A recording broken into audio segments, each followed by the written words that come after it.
Hi, I'm Myra Kornfeld. I'm a cookbook author and cooking instructor, and I have lots of tips and recipes to make your cooking life a whole lot easier. Today, I'm going to make fermented salsa. This is such a great way to use up a lot of extra tomatoes or summer produce. It will keep for months in the refrigerator. It's tangy, it's delicious, it's a probiotic, and it's a way to make these delicious tomatoes last quite a while. I'm going to make two different salsas today, so I'm mixing up a big bowl of all the ingredients and I'll divide them up and show two easy ways to ferment. So I'm starting with tomatoes. Really, each recipe is 1.5 pounds cut up tomatoes. You can use cherry or any sliced. I'm using a mix of green market, yellow, and mixed color cherries.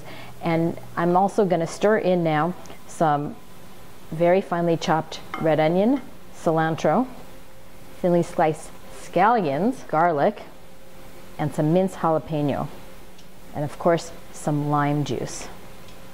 Now we need salt to start the fermentation going, but this is my mix that both of the salsas are going to have, and once I mix this in, I'm going to divide this up into two bowls. So now, in order to get the fermentation going, now these are short ferments, first of all. It's only going to be 2 days and it's ready to transfer to the refrigerator.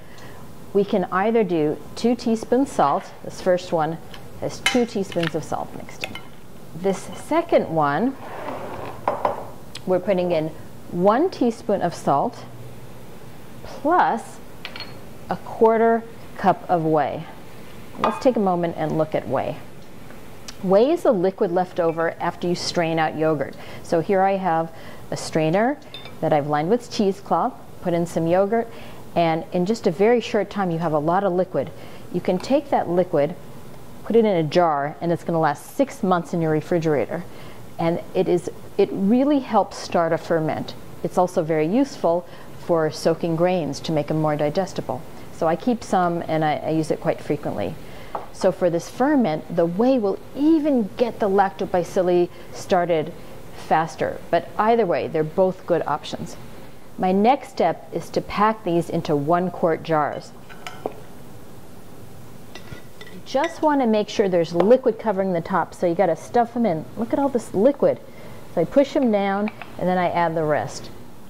Make sure that you've got 1 inch of space at the top and that you have liquid covering the top of the tomatoes, or covering the top of everything really.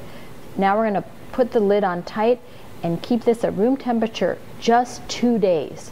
You're going to notice there'll be a little fizzing happening. Then you remove it to the refrigerator. It's ready to go.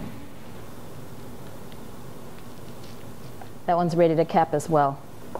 If you don't have enough liquid, you can add a little bit of water. Just make sure it's 1 inch below.